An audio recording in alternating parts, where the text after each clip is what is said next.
After 11 days of pedaling and 46 hours in the saddle, the Tour DuPont finally comes to rest at the last finishing line here in the streets of the city of Greensboro, North Carolina. Hello again, everybody. I'm Phil Liggett, and this is the end of a marathon broadcast for us at ESPN as well. And this has been an extraordinary race. For most of the 11 days, the sun has shone on the riders. The question is today, which one will it pick out as the final winner? The winner of this race will take home $40,000 and a Saturn motor car. And the question is, will it be Raul Alcala of Mexico and the Dutch Wordperfect team? Or will it indeed be Lance Armstrong, the young American challenger from Texas, who rides for the European-based American Motorola team? Or will it be someone else? Now, with me as ever is Brian Drebber. Now, Brian, the big question is, in this 36-mile time trial, will it be one of those two, or is there room for surprise? Well, we only have to think back, Phil, to a year ago when Steve Hague won the final stage, but his thunder was more than stolen by the overall battle that was eventually won by Greg LeMond. Of course, Greg is not here this year, and since day one, Lance Armstrong and Raul Alcala have been waging the border skirmish, a Texan and a Mexican, and they have been fighting it out. Lance has held as much as a 36-second deficit, but with two mountaintop finishes and great performances, he has cut it to 19 seconds. So these two are really going to be the focus of the battle here today. It's going to be an exciting one over 36.5 miles, 19 seconds difference between two of the very best riders in the world. You have to give the edge in age and experience to Raul Alcala, youth and enthusiasm and determination to Lance Armstrong. It'll be very, very interesting indeed. We're going to be watching from here at the finish line, and right now we're going to go 36.5 miles up the road to High Point, North Carolina, and the third member of our broadcast team. Here's Paul Sherwin. Well, this is the starting ramp when in a few moments' time, Lance Armstrong and Raul Alcala will launch themselves onto the route to try and be the final victor of this year's Tour DuPont.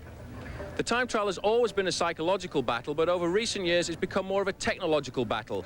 If we cast our minds back to the Tour de France in 1989, Greg LeMond had a 50-second deficit before we went into the final stage, and it was almost impossible. But he adopted the tri-bars to try and beat Laurent Fignon, and it was a success. He came back to win the Tour by a mere 8 seconds. Well, the two riders we've been talking about, Alcala and Armstrong, they will go out onto the course today, and they will make a big decision on which equipment to use. Whether it be a low-profile bike, whether it be tri-bars, whether it's going to be disc wheels or tri-spokes, it all depends on the conditions of the weather and the conditions of the road. But one thing's for sure, the man who wins the Tour DuPont at the end of the day is the man who has to be able to stand on the pedals the hardest. Back, we will see just how the riders do in the race of truth. Back to the final stage of the Tour DuPont, the 36.5 miles time trial. We're at the start house in High Point, part of the Piedmont Triad. These are the eyes of Jelle Nijdam of the Dutch Wordperfect team, who started so well in the race back at Wilmington in Delaware. The concentration is the art of time trialing. The countdown for Jelle Nijdam, who was the early leader of this race and has since plummeted down the leaderboard to 84th overall. 44 minutes and 57 seconds off the race lead.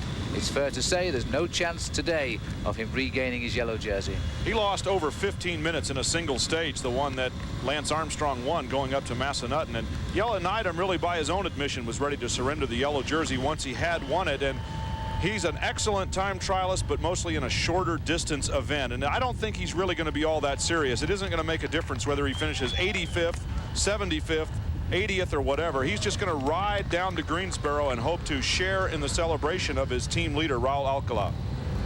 I think it's fair to say, Brian, that in fact Nijdam can enjoy the warm sunshine today in North Carolina. The pressure is now off him, and that can't be said for his teammate Raul Alcala. Let's have a look back, though, at happier moments in this race for Jelle Nijdam. This is Steven Swart on the start ramp. He was the man who would set the fastest time that Nijdam would have to take on later. As always in time trialing, the riders start in reverse order of the leaderboard. The best men usually go off at the last.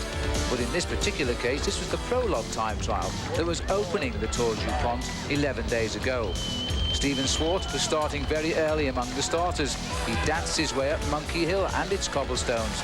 The crowd of some 5,000 were enjoying every minute of it. I don't think the same could be said for Steven Swart. Out on the course, Ottlik Valsval, of course, his weakness has been time trialing, and he knows that in this year's race, he's going to have to put up good stages in the mountains and back them up with stages in the time trials. And then there was Eric van der Aarden, who came here having won, along with Phil Anderson, 4 stages in previous Tours DuPont. He too was a threat in the time trial, but it wasn't to be. Steve Hegg it was who would set the best time ahead of Stephen Schwartz, awaiting the best men to go out to the blocks towards the end. Hegg had impressed in this race a year ago when he had won the final time trial in Washington, D.C. He was very happy now to have the best time thus far. The '84 Olympic champion has a record in Prologue time trials, and this year he has only been superseded pretty much on the Chevrolet LA Sheriff team by their new leader, Malcolm Elliot from Great Britain. This man has shown all-round ability, and in the Prologue time trial, he showed a second better on the clock to his teammate, Steve Hegg. And then back out to Monkey Hill, and Raul Alcala was second to last to go in this race, and he was beating the cobbles of the Monkey Hill climb. But Alcala here was visibly slowing down, whereas the riders who had gone before him had danced their way to the summit. It appeared as though Raul had picked too big of a gear on Monkey Hill. And although he went slowly up that hill and appeared to be struggling, it was certainly not the case. He found his rhythm and heading for the finish line, put up a time that was very impressive indeed. Even as he approached the line, everyone knew it would be the best. And you heard Jeff Rook say it, new best time for Raul Alcala, but there were still two riders to come. One was Lance Armstrong of the Motorola team, finished 12th last year in the Tour DuPont when he was an amateur rider. Young Lance Armstrong from Austin, Texas. You could see that he got up Monkey Hill just a little bit better and quickly out of the saddle to re-accelerate those spoke wheels on the flat upper part of the course. And as he headed for the finish line, it was painfully close to the time of Raul Alcala, but just here we could tell that it was not going to be enough to take the lead away from the Mexican. There was still one man to finish. The top two places was first Alcala, second Armstrong, but Jelle Nijdam, whose father was the World Pursuit Champion in 1961, well, he's left a little bit of talent in this rider. Alcala was at the finish. His job was done. He knew his teammate was still to finish, though. And this was to be a show of explosive power by Jelle Nijdam as he headed uphill towards the finish. Nijdam, a prologue specialist and a guy who has always been fast over a short distance.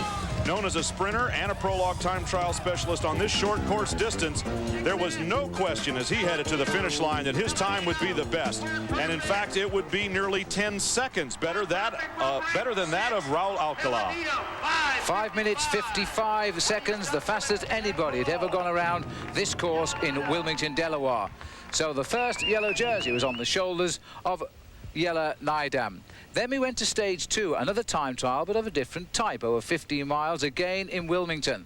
It was the team time trial, and the Wordperfect team proved they had a strong team as well, because they won that too.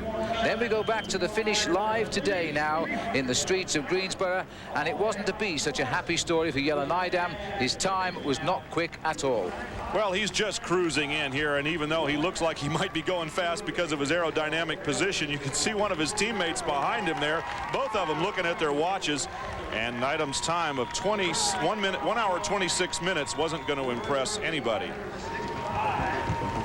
And so the early riders were in. Armstrong had yet to start. He was more concerned with warming up, a very important part of time trialing. You must go to the blocks ready to race at top speed the whole length of the course. A big day for Lance Armstrong. We'll take a break. Final stage, 36.5 miles time trial, and stepping up to the start house now is Wiebren Veenstra of the Subaru Montgomery team. A team that's had a great tour and a man who's had a great race. Veenstra came to this race as a member of the Subaru Montgomery team, and they were counting on him for stage finishes. Well, he did not disappoint them, and he began his record-breaking run in this event with a win in the very first stage. As Coors Light tries to set it up, Ron Kiefel and Davis Finney at the front of the line. But Wiebren Veenstra, wearing his Subaru Montgomery jersey on this day, it would be the last time that he would wear it for the entire stage. Coming up the hill, of course, the vaunted sprint of Davis Finney, the man who is feared by many sprinters the world over, leads through the turn, well, actually in second spot behind his favorite leadout man, Ron Kiefel. Those two have been reunited this year on the season for the Coors Light team, and everyone knows what a combination they have been over the years in the United States. So there was just the finishing climb to come as the race swung in from the state capital of Delaware, Dover, heading in to Wilmington. 57 short but very quick miles. There's still more than 1,000 miles to race, but that wasn't worrying the sprinters now. As Davies Finney tried to battle it out, Wiebren and Veenstra found the strength up the hill that little bit more easily. And with a couple of lengths to spare, the Dutchman was making his first win in the Tour DuPont in the road race stages. Veenstra collecting the cheetah jersey of the best sprinter in the race that day, and he does not wear it on this time trial stage as we go to his start now, because he's wearing the one-piece aerodynamic skin suit of his team. So Wiebren Veenstra, he was king of the sprints in the last 11 days of the Tour DuPont, and the time trial, well, there wasn't much for him to gain from a hard ride out of this, but he did have one object. That was to try and help his Subaru Montgomery team keep their lead overall in the team section of the Tour DuPont. We're the best 3 riders in every stage. We add together their 3 times, and the fastest time wins that prize. So we've seen him win 1 stage already in the Tour DuPont. Now let's go back to stage 4 and see just how he won again a couple of days later. He was winning quite easily now. This was 110 miles coming down from Penn in Maryland. A desperate uphill sprint, and one that it would take a lot of power to win. And as they hop into our view here, coming up to the summit there in Hershey, Chocolate Town, USA, you're going to see a wild dash to the line, and here they come. We see the Chevrolet LA Sheriff's Malcolm Elliot on the right, but powering through the middle, now wearing his cheetah jersey, is the fastest cat in this race. Wiebren Veenstra, he's clinched another day in the spots. So the sprinter had 2 wins. He had hoped for more, but he didn't quite get them. He scored 1 or 2 places in the top 3, but there were no more wins coming his way. He was, of course, the winner of the colored jersey. And you can see by his casual approach to this time trial that he knows there's nothing to be gained by an all-out effort here today. Veenstra instead will, just like many of the other riders way down on the standings, just kind of ride on over to Greensboro and wait and see what happens. His ride could possibly make a difference in the team general classification, but Subaru Montgomery aren't counting on the legs of Wiebren Veenstra to help them in their efforts. So here we come into Greensboro, and even time to take a drink. That's not the sign of a man taking the individual race too seriously today. Veenstra's just made sure that he's come to a very, very satisfactory conclusion of the Tour DuPont for him. The sprint winner of the competition, the time trial, and the possibility of overall victory for the yellow jersey had eluded him, but he will have a great season this year in the United States. His celebration was yesterday when he clinched that cheetah spotted shirt for his team, and a deserved win it was indeed. He dominated the competition. His time, a very slow 1:27.26 seconds. There's still plenty more of these riders to come, including George Hincapie. Set off 11 days ago in this year's Tour DuPont, and this leaving the start line now is Scott Mercier, the young new professional for the Saturn team, and what a great race he has had. He ran out as winner of the King of the Mountains competition, and judging again by his rather gentle departure at High Point heading down now towards Greenboro, this time trial is not really of importance to him today either. Again, like Wiebren Veenstra, his celebration came yesterday as he clinched the King of the Mountain prize, and he became the first American ever to do so. And here is Benjamin van Itterbeck, who won the stage in which Scott Mercier clinched his shirt. A very nice victory for the young man from Belgium, a former Belgian champion. And let's have a look shortly at exactly how he did it. Well, he wasn't involved in this crash, which involved some 40 riders. Scott Mercier was here in the blue jersey in the centre of our picture, but nobody was thankfully hurt. But taking advantage of the confusion, Benjamin van Itterbeek, the former champion of Belgium, was soon clear of the field. And in the streets of Winston, Salem, he was being chased by the young man from Australia, Damien MacDonald. The young Belgian Collstrop team had been very active all day long. Their riders had won cash bonuses at the sprint lines along the way twice and picked up some money to put into the till for their team. But it was Benjamin van Itterbeek who attacked after the final of the sprint points and went on to a victory in Winston-Salem. One final look back over his shoulder as he's able to grab the top of the bars now and just cruise on in. Damien MacDonald coming up behind him, but not quick enough to catch him at the line. So Van Itterbeek collects a stage win finally on stage 10 from Banner Elk to Winston-Salem, 142-mile slog to the finish line. Van Itterbeck had come on to the two small finishing circuits down at Winston-Salem with a lead of almost 4 minutes.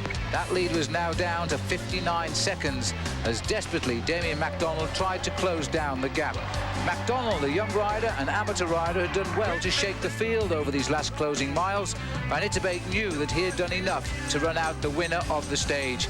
It was his first win since he won a stage in the Tour of Luxembourg just on 1 year ago. And if you look straight down the road, you see that the young man from Australia was closing in quickly, but not quickly enough.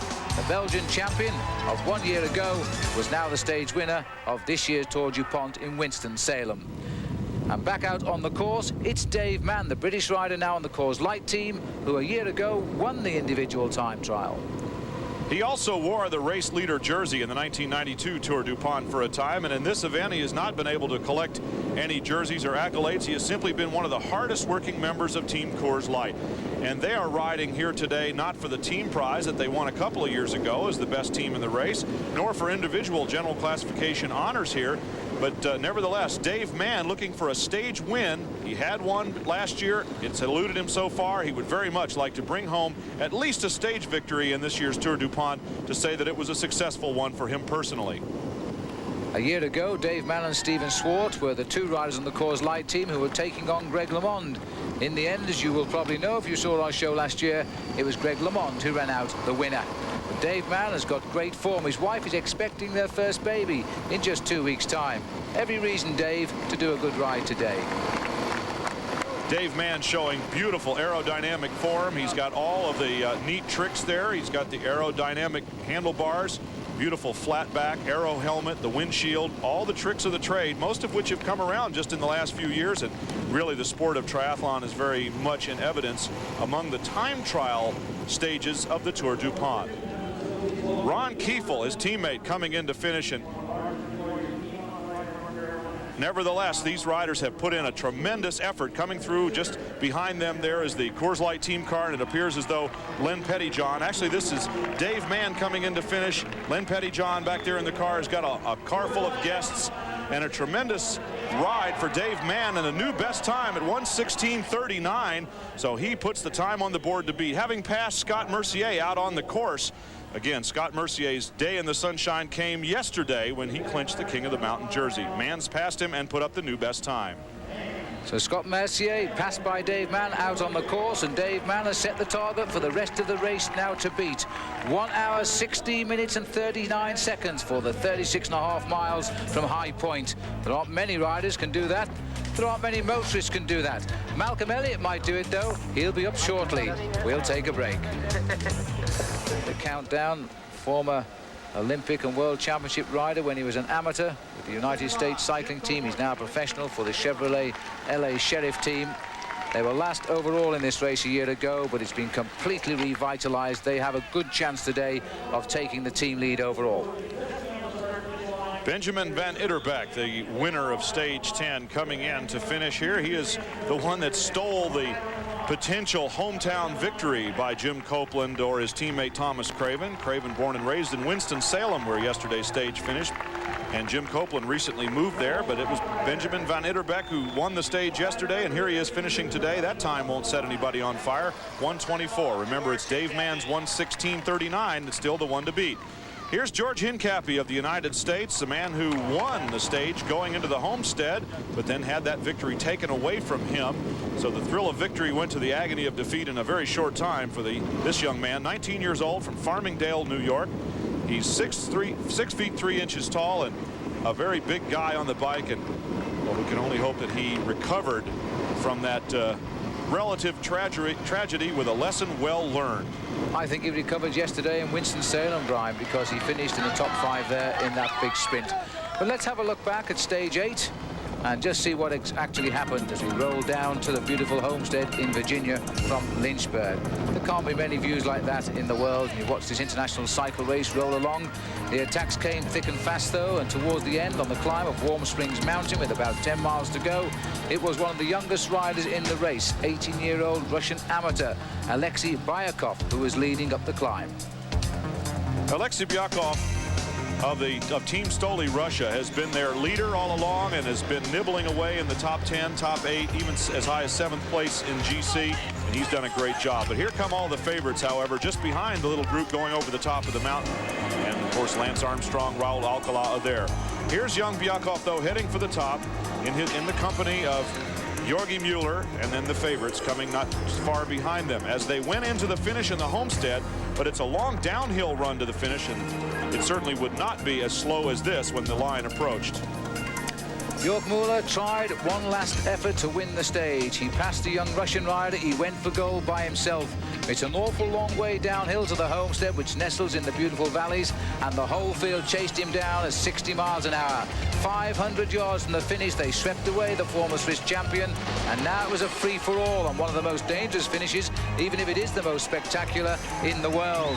Watch for the dogleg as Bauer dives across the picture to the left-hand bend. He's wiped away by Per Pedersen of Denmark for a Meyer. Then they swing into the dogleg and line up for home.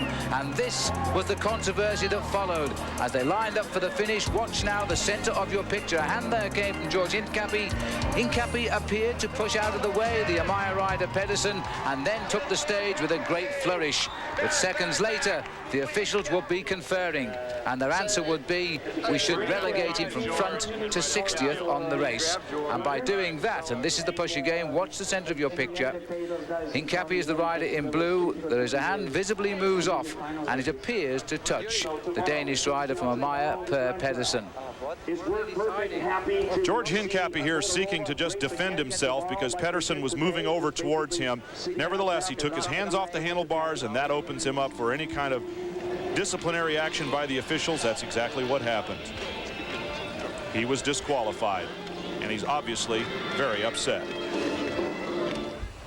know, I was from one of the highest moments in my life to, you know, so I was almost in shock. I mean, I can't believe that they would do something like that just for me trying to protect myself and crashing. I mean, it's not like I did anything wrong.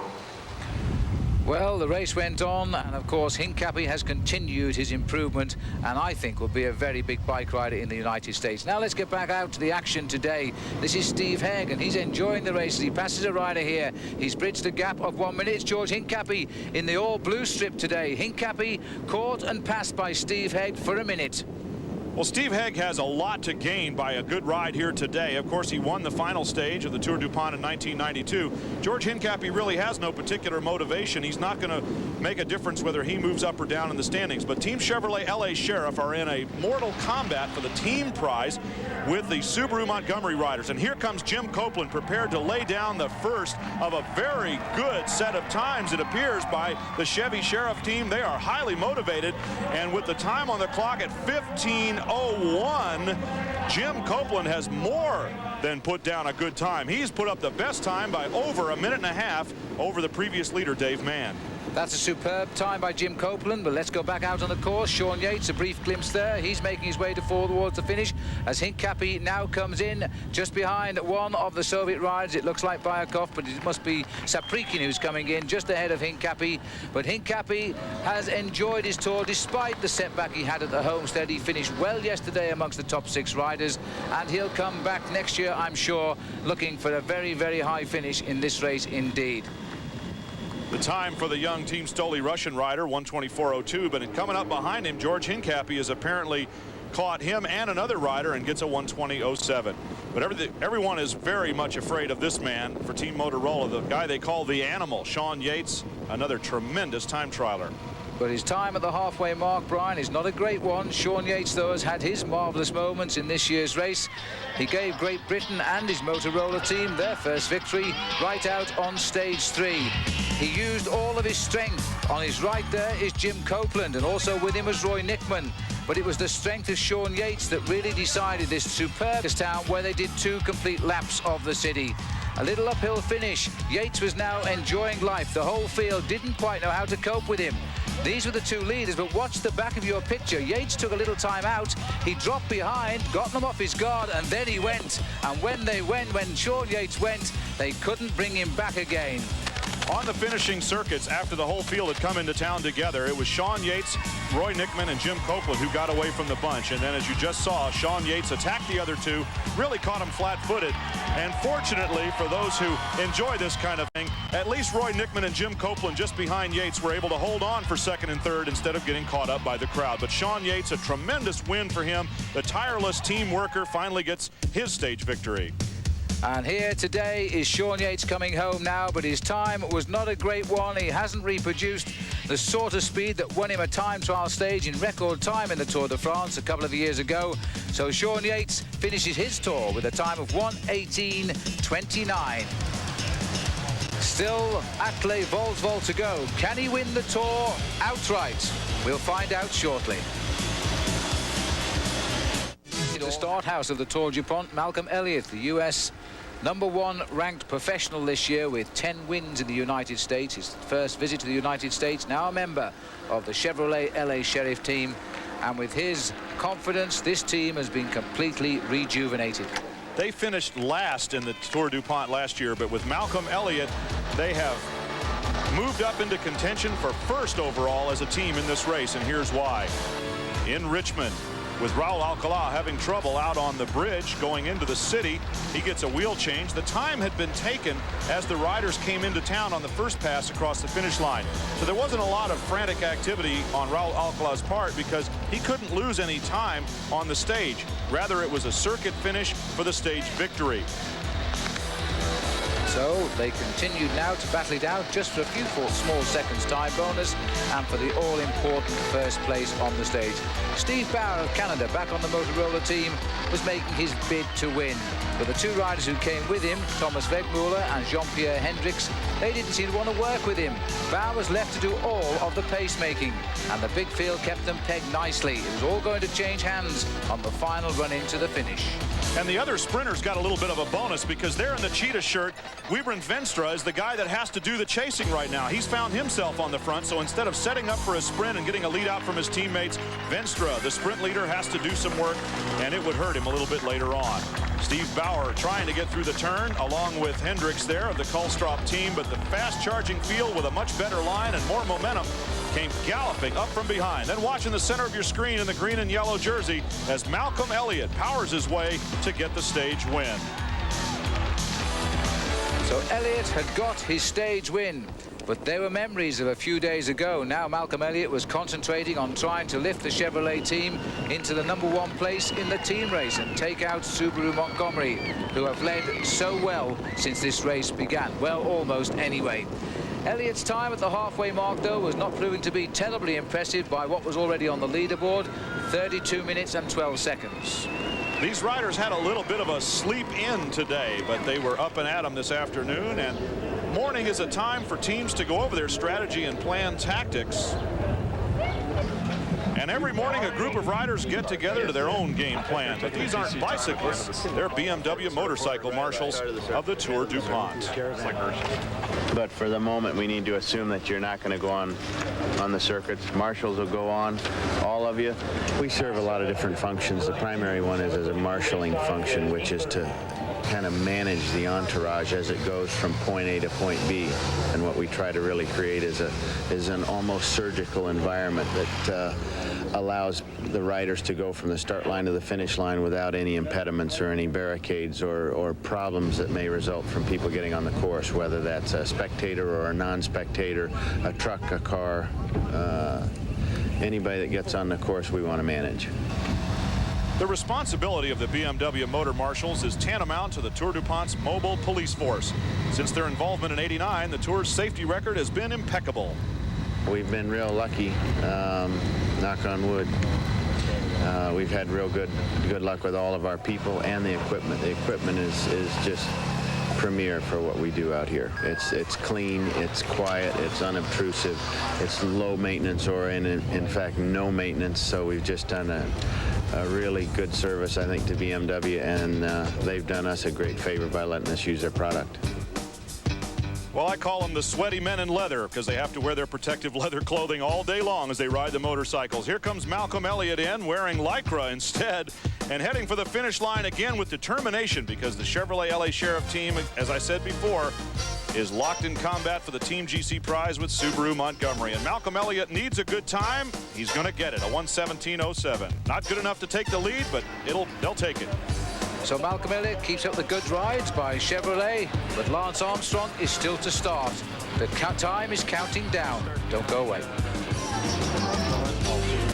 And now in the gatehouse, about to make his start, is Ron Kiefel of the Coors Light team, who lies 7th overall in the Tour DuPont. What a marvellous 11 days he's had. He's now searching for 2 minutes and 32 seconds to take the yellow jersey and this race in the end. Ron Kiefel has had a magnificent ride in the 1993 Tour DuPont. He has picked up a stage win. He was very active in one of the longest breakaways of the race, and then to many people's surprise, perhaps not his own, he was the best finisher on the Beech mountain stage, because Ron Kiefel is not known as a climber, but rather as a tireless team worker, a pretty good time trialist. He's won prologues in the old Coors Classic, and well, he has been reunited with Davis Finney, and his horsepower has added so much to this team this year.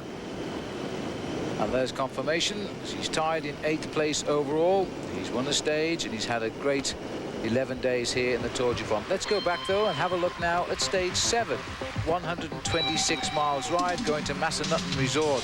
This was the day the riders tasted the real mountains for the first time. And it was the Soviet team who started the attacks. Roman Saprikin was moving away up front.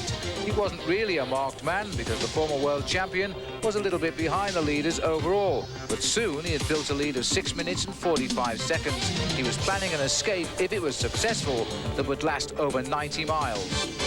Young Saprikin of Team Stoli Russia slogged away out in front until he was joined by Manuel Fernandez.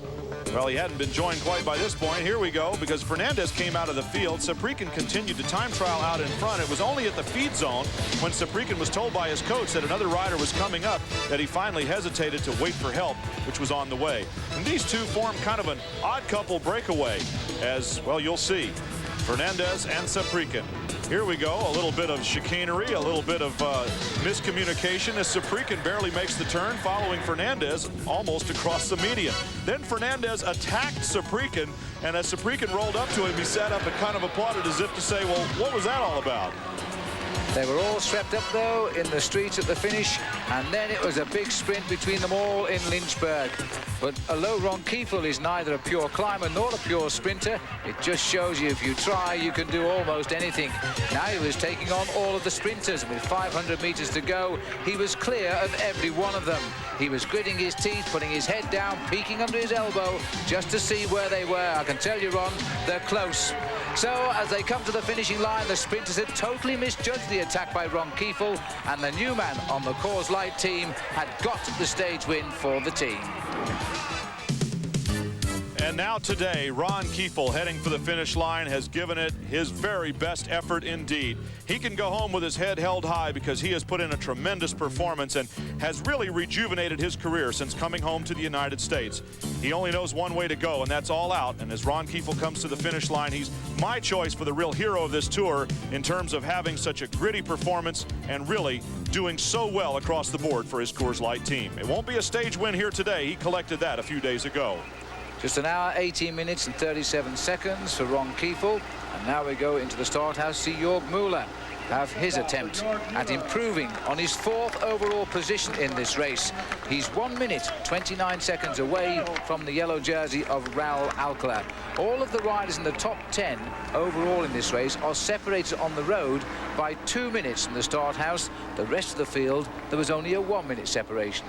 The idea is to keep the best apart from each other. Let's go and have a look at one of the best of this race, though. Jorg Muller on stage 9. This rider attacked whenever the road went up. Well, if the saying, if at first you don't succeed, try again, has any value, well, Yogi Muller must certainly know that. Early in the stage, Scott Mercier chalked up yet another point category in the Supplex King of the Mountains, and then it was on to the finish line. Yogi Muller had tried 2 days prior to this to win the race. Then he tried again the next day and got swept up only in the last 500 meters. And on the climb, the focus, of course, was on Lance Armstrong and Raul Alcala, as Armstrong continued to attack the race leader on the climb to Beech Mountain. But what you don't see here is this man, Yogi Muller, who is up in front all by himself. It appeared as though if the attacking behind him wasn't too active, that he would finally get his stage win after trying not once, but twice, and finally a third time to do just that.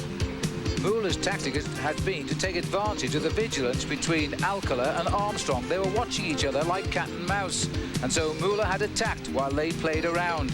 He built a lead of some 20 seconds, and it was only the counter-attacking, which was largely coming from Lance Armstrong, that brought this rider back into the sights as the finish line approached. Armstrong had attacked once. Now he was going to attack for a second time. It will be too late. Jorg Muller took the lead on the day. He wasn't, of course, going to take the leader's yellow jersey, though. Armstrong was looking for that. He got just 2 seconds, plus a 2-second time bonus over Raul Alcala. By doing this, he had reduced the overall lead of Alcala from 23 seconds to 19 seconds. And that is the time gap that exists at the time trial today. Raul Alcala wants to make sure he keeps that 19 seconds advantage. We'll find out soon.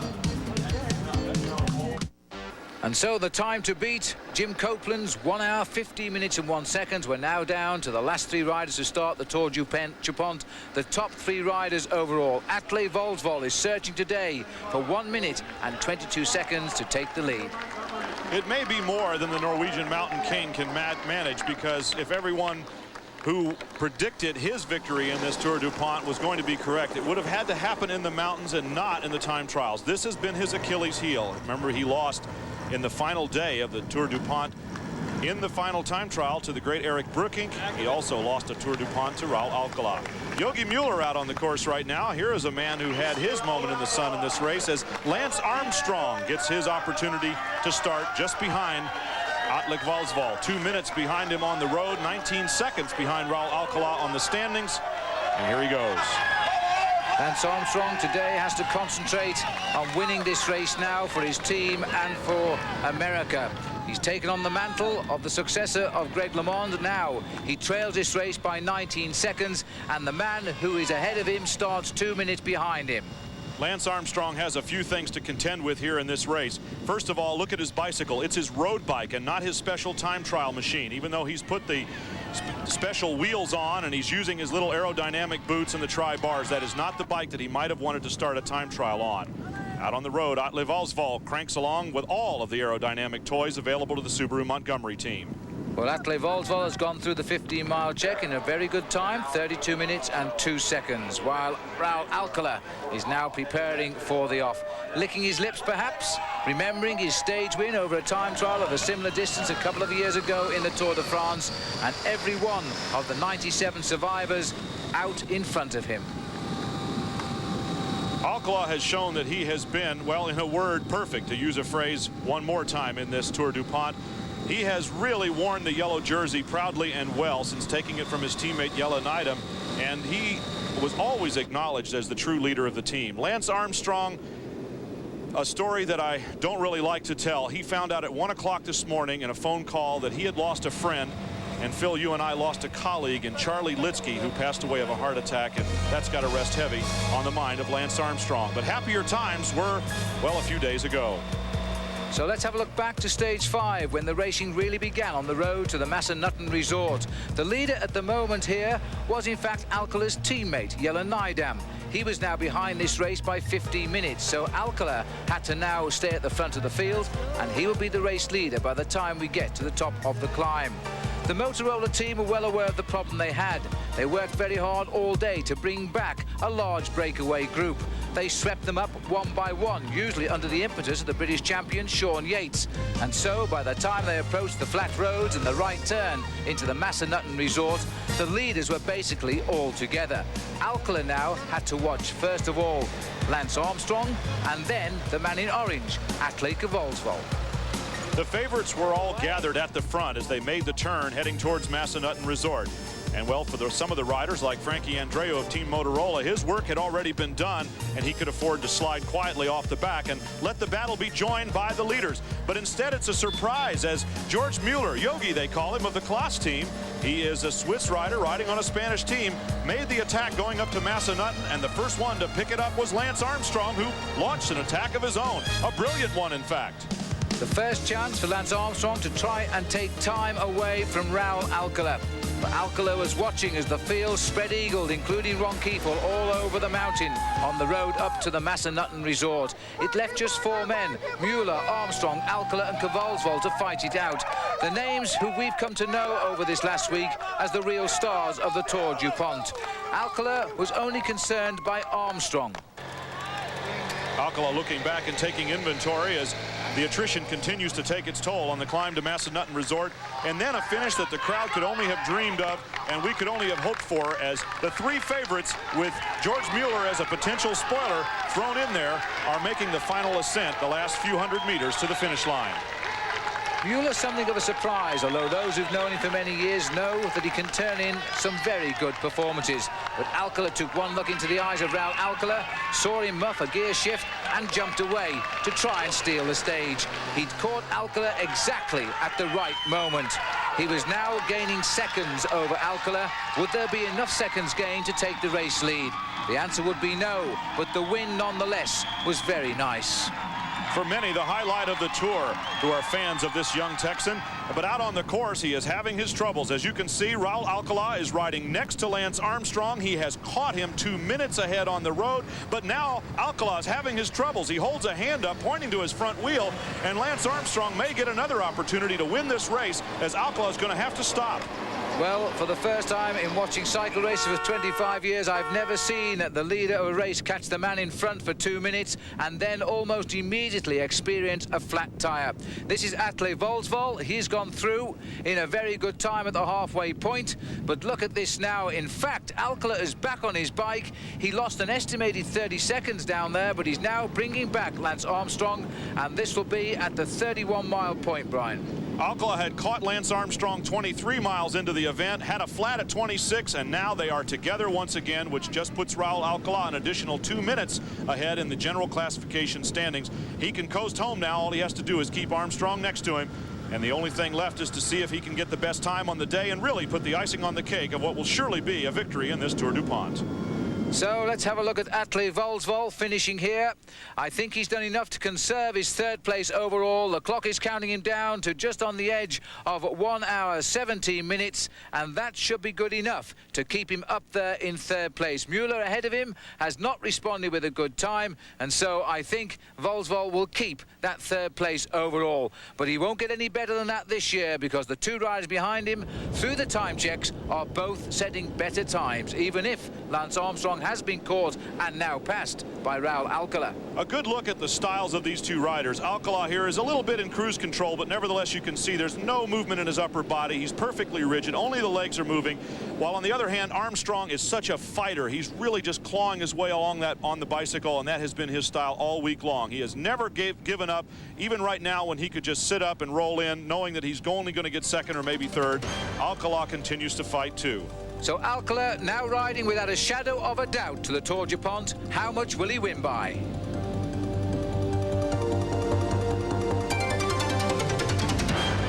Armstrong has been passed by Raul Alcala, and I can tell you also that Atle Volsvold has finished his time 1 hour and 17 minutes, so he will not improve his position overall either.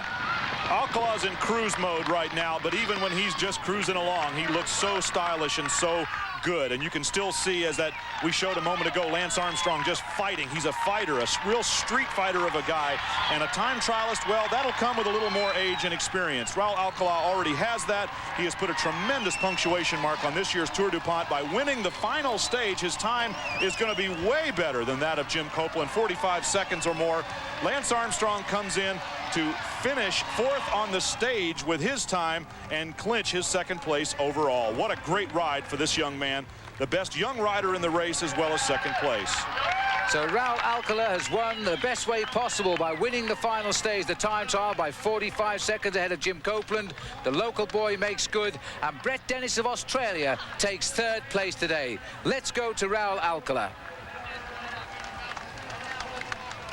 I mean, I tried to win the stage also and keep the yellow jersey. In the last 30 kilometers, I catch Lance Armstrong. They give me more motivation, and I feel great legs and great motivation. That's why I push big gears all the time, and that was great because not so much windy, and I feel pretty good. It was warm enough to be the winner in this stage. And what a winner indeed. Lance Armstrong beaten today, but in the phrase, I will return, he will. Let's have a look at the final result of the Tour DuPont. Raul Alcala, who's led these past 6 days, is now the winner by 2 minutes 26 seconds ahead of Lance Armstrong in the end, and 4 minutes 6 seconds ahead of Volkswagen. Let's go now to Armstrong. I mean, I wanted to win badly, and I never hid that. But I think I'm coming out of this race a better bike rider, stronger bike rider, and you know, Raul, he was a better bike racer, and I think that my day will come. And I'm 21 now. I think that you know, the Tour DuPont will be mine someday, and if you know, it wasn't this year, it will be soon. What a fascinating time trial, and this race really did go right down to the very last few yards of the course. Well, all that remains now is for the hard-working rigging crews to break down another scene set on a Tour DuPont. But of course, this race will be back again in America next year. But it leaves us, Brian, with some great memories. Well, we certainly had some terrific stories along the way, and I, for one, can hardly wait for next year to come. Well, Raul Alcala, deserving champion, the only two-time winner of this event now, and I guess he really showed why. He was the pre-race favorite. Lance Armstrong took us on a terrific ride, though, and in his effort to take that race away. I'm also very happy and proud of the Chevy LA Sheriff team for their worst-to-first performance here this year and taking the team prize. Scott Mercier, the young American, the only American to win the King of the Mountain. Veenstra, the sprint leader. Gosh, we could go on and on, but, well, let's not. Let's just hope that next year comes quickly. Well, it's only 365 days away. Until we next meet, for Paul Sherwin, Brian Drebber, I'm Phil Liggett, saying goodbye. The 1993 Tour DuPont has been brought to you by Big Red, the red gum that gives you long-lasting fresh breath. And by Wordperfect. This program is brought to you by Wordperfect. And by Supplex Nylon Fabrics for active wear apparel. The great winner of this race, repeating history. He did it in 1990. He's the winner again in 1993. Raul Alcala gives his Wordperfect team their first big victory of the year. Well done, Raul.